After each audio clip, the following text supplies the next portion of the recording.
About 50 years ago, rural poverty in the United States was about double the rate of urban poverty.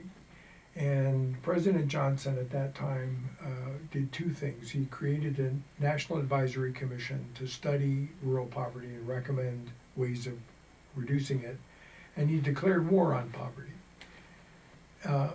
In recent research, we've learned a number of things about what's happened over the last 50 years to poverty and to the safety net and to the life chances of people.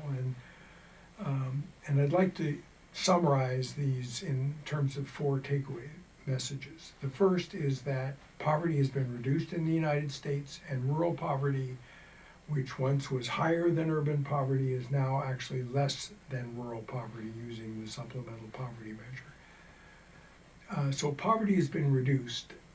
The second takeaway is that the main reason that poverty has been reduced is that we've developed a safety net, including the Supplemental Nutrition Assistance Program, better known as food stamps, and the Earned Income Tax Credit, and a number of other programs that have reduced the experience of poverty for both rural and urban Americans.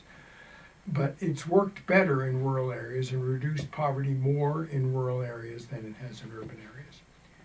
So those are two positive developments over the last 50 years.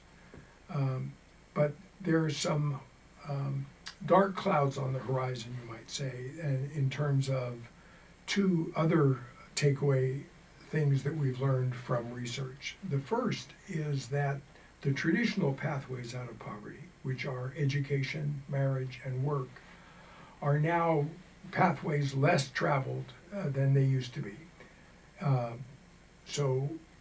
Education, rural men and women are getting college degrees at a lower growth rate than urban men and women, and marriage rates are declining for both rural and urban populations, but particularly for rural men without an education. And rural marriage rates are decreasing faster than urban rates.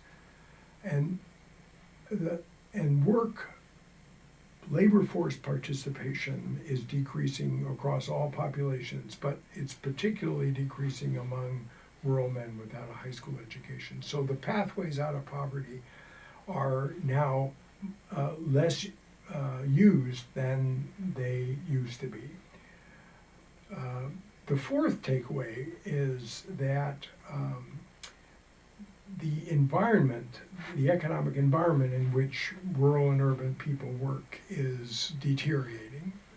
So wage rates have stagnated for almost all populations over the last 50 years. The only populations where we see increases in real wages are college-educated men and women in rural areas and in urban areas, and college-educated women in rural areas. For all the other populations, wages have basically stagnated over the last 50 years. So the clouds on the horizon are that the pathways out of poverty, education, marriage, and work, are less utilized than they used to be, and that the work environment, the economic environment in which escape from poverty is facilitated, is now less positive, and the economic environment has stagnated.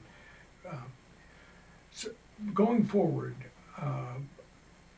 we know that we've created a safety net that does reduce poverty over the last 50 years, but we haven't created policies which make wage-enhancing investments in people, which create an economic structure in which wages can increase and economic prosperity can be broadly spread across the population.